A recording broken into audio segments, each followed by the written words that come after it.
Hi everyone, today we are starting with a new series and we have picked a very important topic which will comprise many different systems, pathology, microbiology, pharmacology, बहुत बड़ा chunk इसमें medicine का आता है and that is this topic is immunity. तो हम सब की डे टू डे लाइफ को और हमारे if you are giving entrance, if you are giving viva, whatever you are doing, if you are a health care professional, you have to deal with this topic today और tomorrow. तो इसमें इतने ज़्यादा concepts हैं कि unless and until it is taught by somebody who has already gone through it all the systems from like second year का से लेके फाइनल ईयर तक के, तो हमें समझ में नहीं आता कि एक्चुअली में हो क्या रहा है। So let's begin this topic and understand the basic concepts of immunity. First of all, what is immunity? तो ये सवाल मैं आपसे पूछ रही हूँ, लेकिन ऐसा नहीं है कि आपको एग्ज़ाम में कभी किसी MCQ में या कोई टीचर पूछेगा कि इम्यूनिटी क्या होती है। ये बहुत बचपन का सवाल होता है, हम सबको मोर और लेस पता है कि हमारे बॉडी का सेल्फ डिफेंस इम्यूनिटी है। जो मेन पार्ट पूछा जाता है कि इम्यूनिटी के पार्ट्स क्या हैं, उसके मैकेनिज्म क्या है, एक्सेट्रा एक्सेट्रा, हम वहाँ से स्टार्ट करेंगे, ठीक है। So let's begin innate immunity which is the very basic and very fundamental part of immunity. Innate immunity जैसे कि नाम में ही इसमें छुपा हुआ है, it is innate to us. Innate means inborn, है ना। हम इस इम्यूनिटी से, हमारा जब बर्थ होता है तो हमारे पास सिर्फ यही इम्यूनिटी होती है, हमें गॉड गिवन ये गिफ्ट है इन्नेट इम्यूनिटी, ठीक है। ये नेचुरल इम्यूनिटी भी है। नेचुरल इम्यूनिटी मतलब कि हम अभी किसी भी पैथोजन से एक्सपोज नहीं हुए हैं। This is the first day and first minute of my life, but still I am having lots of immune cell in my body to take care of me, and this is a part of innate immunity, ठीक है, जो first time हमें शुरुआत से ही मिलती है। इसको समझने के लिए बेहतर होगा कि हम इसको कंपैरिजन करते रहें अडॉप्टिव इम्यूनिटी से, कि इसमें क्या डिफरेंस है वर्सेस अडॉप्टिव में क्या डिफरेंस है। तो it will be easy for us to go for the all the MCQs first of all. Second, हमेशा जब टीचर्स भी आपको वाइवा में पूछते हैं तो वैसे नहीं कहेंगे कि लॉन्ग ऐसे लिख दो आप इन्नेट इम्यूनिटी पे, आपको हमेशा उसको बिल्डअप करना होगा, कंपेयर करना होगा with adoptive immunity. So let's go with all the important point which has been asked previously in the MCQ, in the long question about innate versus acquired. Fine, so this beautiful chart is depicting very important differences and we have many. First of all, definition wise, तो हमने जैसे क्या देखा कि innate immunity हमारी जो है वो present होती है since birth, ये natural immunity है, it is inborn immunity। तो ये 3 keywords इसके लिए हम use करते हैं। और जो adaptive immunity है उसके just अपोजिट का मतलब इट इज़ नॉट नेचुरल। तो क्या आर्टिफिशियली दी गई है? नहीं। इसका मतलब ये है कि जब तक कोई पर्टिकुलर एंटीजन हमारी बॉडी में नहीं आता तब तक कि हमारी एडाप्टिव इम्यूनिटी जो है वो एक्टिवेट नहीं होती, रहती वो हमारे पास है, पर वो एडाप्टिव इम्यूनिटी का पार्ट तब तक नहीं है जब तक आपने उसको प्रोवोक नहीं किया है किसी एंटीजन से, ठीक है। तो टी सेल बी सेल हमारे पास पहले से ही होते हैं, लेकिन एंटीजन के एक्सपोजर के बाद वो एडाप्टिव इम्यूनिटी का पार्ट बन जाते हैं, ठीक है। So definition wise, present since birth is innate immunity, acquired after birth is the adaptive immunity। तो इसको हम adaptive क्यों कहते हैं? क्योंकि ये हर मिनट जैसे जैसे एंटीजन न्यूबॉर्न बेबी के एनवायरनमेंट में वो एक्सपोज होता जाएगा, ये इम्यूनिटी अपने आप को अडाप्ट करती जाएगी और वो लर्न करेगी कि उसके एनवायरनमेंट में क्या क्या एंटीजन प्रेजेंट है, ओके।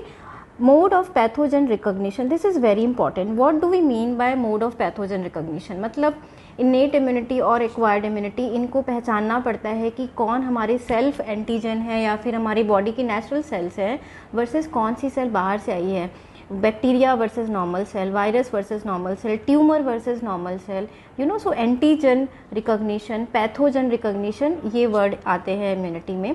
इसको रिकॉग्नाइज करने के बहुत अलग अलग तरीके हैं इन्नेट वर्सेस एक्वायर्ड के पास। इन्नेट जो करता है उसके लिए उसके पास एक स्पेशल रिसेप्टर है जिसका नाम होता है PRR, pathogen recognition receptor. Full form में ही पता चल रहा है कि ये पैथोजन को रिकॉग्नाइज करने का रिसेप्टर है, और ये किसके पास होता है? इन्नेट इम्यून सेल के पास।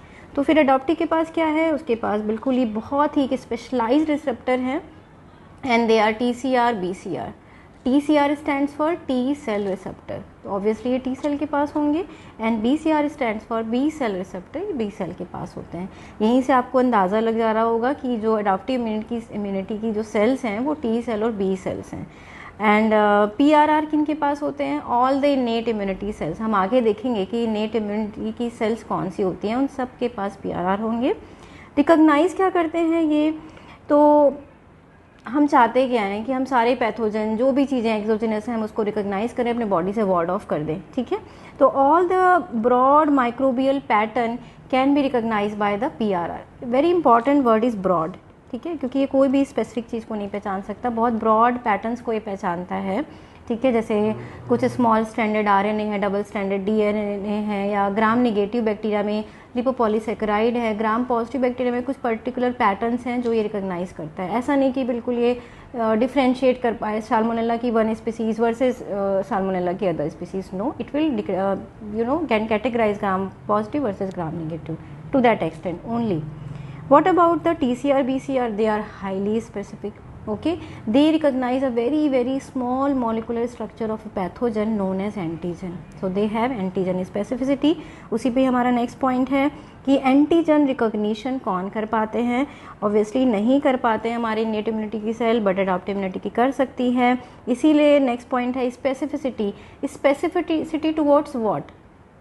We are talking in terms of antigen. Okay, so they are specific towards a particular antigen, adaptive one, and NK cell जो है innate immunity की जो most important hero NK cell, they are non-specific. So these are the basic differentiating point. Let's go to the advanced differentiating point. So now we are learning some more in-depth point, जैसे कि diversity क्या है, antigen processing क्या है, differentiation, lag time, etc. So if you है very basic concept कि आपको पता है कि एंटीजन नाम का कोई वर्ड नहीं है इनेट इम्यूनिटी में, वहाँ पे सिर्फ पैथोजन वर्सेस नॉन पैथोजन है. उसी से सारे कंसेप्ट डिराइव होते हैं कि डाइवर्सिटी किसके पास होगी? जिसको पता ही नहीं कि एंटीजन अलग अलग टाइप के होते हैं तो वो डाइवर्स कैसे होगा? उसको बस इतना ही पता है कि ग्राम निगेटिव बैक्टीरिया है, ग्राम पॉजिटिव है, वायरस है या ट्यूमर है, बस इतना पता है.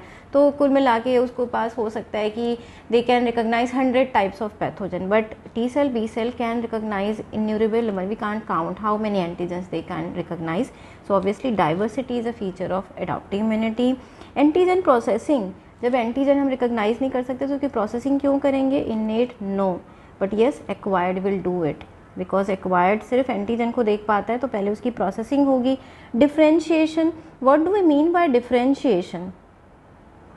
इनेट immunity there is no differentiation, मतलब कि जो इनेट इम्यूनिटी की सेल है वो पहले दिन जैसे फाइट करती है पैथोजन से, यदि 100 टाइम्स भी वो पैथोजन आ जाता है, यदि पेशेंट को हर महीने डायरिया होता है तो इनेट इम्यूनिटी की सेल हर बार वैसे ही रिएक्ट करेगी. वो कोई पुरानी लर्निंग नहीं रहती, वो कभी कोई डिफ्रेंशिएट नहीं होती. ऐसा नहीं होता कि ये active naive natural killer cell है और वो बाद में जाके कुछ advance form of natural killer cell में बदल जाएगी. नहीं, वो NK सेल ही रहेगी. No differentiation in the component of innate immunity, but yes, adaptive immunity cells, they keep on differentiating every second. Okay, depending on what kind of exposure they get, they keep on differentiating into so many different kind of cell. तो यहाँ पे hero सिर्फ 2 ही थे, T cell, B cell, लेकिन अब बाद में देखोगे कि T cell के इतने सारे टाइप आ जाएंगे, B cell के बहुत सारे टाइप आ जाएंगे. Okay, so differentiation is a feature of adoptive response.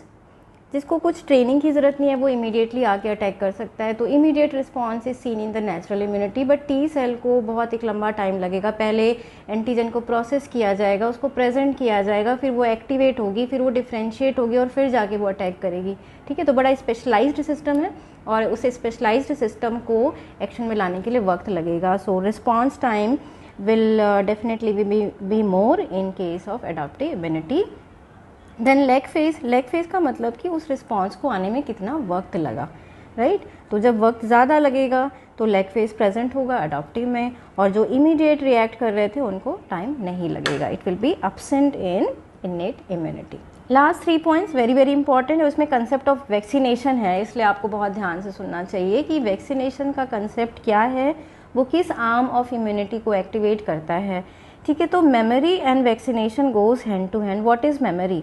Memory means कि पहली बार यदि मुझे कोई इन्फेक्शन हुआ है, मुझे कोल्ड और कफ हुआ, मेरी इनेट इम्यूनिटी सेल ने उसे फाइट किया. ठीक है, जब मुझे सेकेंड टाइम होगा, NK सेल को कुछ याद नहीं होगा, उसको फिर वैसे ही बिहेव करेगी जैसे फर्स्ट टाइम किया था. There is no memory feature in innate immunity, लेकिन मेमोरी होती है, बहुत ही स्ट्रॉन्ग होती है अडॉप्टिव इम्यूनिटी की. स्ट्रॉन्ग इन द सेंस कि पहली बार उसने यदि 10 टाइम्स रिएक्ट किया था उस एंटीजन के अगेंस्ट, तो नेक्स्ट टाइम वो 1000 times more in a complex way, strong way, specific way react करेगी।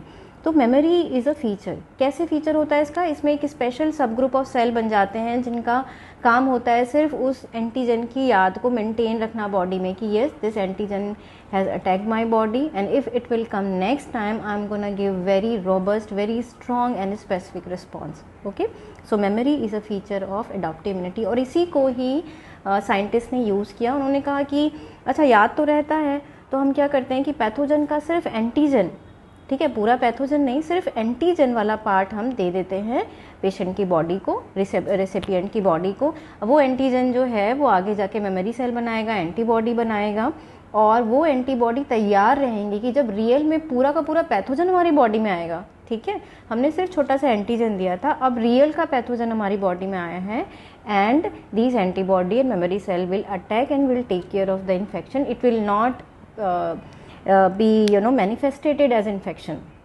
So vaccination is a feature of adaptive immunity, or you can say that adaptive immunity is utilized in vaccination. Strength obviously जब सब कुछ इतना अच्छा है adaptive में, तो strength उसी की strong होगी, innate की weak होगी, बट ऐसे छोटे में इसको हल्के में नहीं लेना है innate immunity को कि सब कुछ इसके पास कम है, यही सबसे पहले आएगा, यही हमको सबसे पहले बचाएगा। adaptive immunity को वक्त लगेगा, ठीक है। तो हमारी जो natural immunity हम कहते हैं वो स्टार्ट होती है innate immunity से, and that's why we should go into depth, and luckily we have lots of drugs which are taking care of us when our innate immunity is challenged. And obviously there are lots of disease where innate immunity components are involved, they are deficient, they are dysregulated. Let's see them.